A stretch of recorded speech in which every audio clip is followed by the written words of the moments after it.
In today's video, I am going to teach you how to add leads in Freshsales.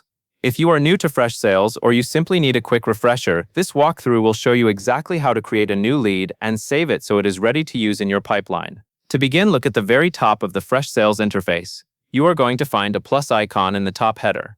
This plus icon is the main shortcut for creating new records. As you move your cursor toward that area, pay attention to the header, because that is where the option for adding a new item will appear. Next, click the plus icon in the top header.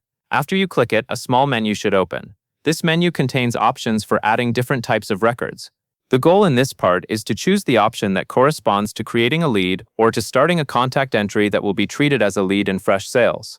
Now, select Add Lead or Contact from that menu. Depending on your account setup and terminology, you may see one of these labels, or you may see both. If your menu clearly offers Add Lead, choose that. If the menu uses Contact, select Contact so that you can enter the details needed for a lead record. Once you select the correct option, the system will take you to the form where you can enter information. After the form loads, you are ready to add the lead details. Take a moment to review the fields on the screen. Freshsales will typically include sections for name, email, phone, and other relevant information. Enter the lead's information carefully, because the accuracy of these fields helps you follow up faster later. If there are required fields, make sure you fill those in first, then complete any optional details if you have them. As you enter the lead's name, focus on typing it exactly as you want it to appear in Freshsales. Then enter the email address if you have one. The email field is important because it can be used for communication and for tracking activity tied to the lead. Next, enter the phone number if your process includes phone-based outreach. Use the format that matches what your team expects, so it remains consistent across records.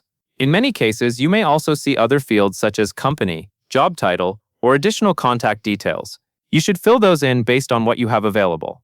If you do not have every piece of information right now, that is fine. Just make sure the core fields are completed so the record can be saved successfully. This is the part where you set up the lead for future steps like qualification, assignment, or outreach. Once you have entered all the details you want, you will be ready to store the new lead in your workspace. Look for the Save button on the form, usually located near the bottom or in the form action area. Before you click it, quickly scan the information one more time. This helps prevent mistakes like typos or missing required fields. Now click Save. After you do this, Freshsales will create the lead record and typically return you to the lead list or show the newly saved lead details. You should see confirmation through the interface behavior, such as the form closing, the new record appearing, or the page switching to the lead's profile. And that is all there is to it. That covers everything you need to know to add leads in Freshsales, from opening the Add menu to entering the lead details and saving the record.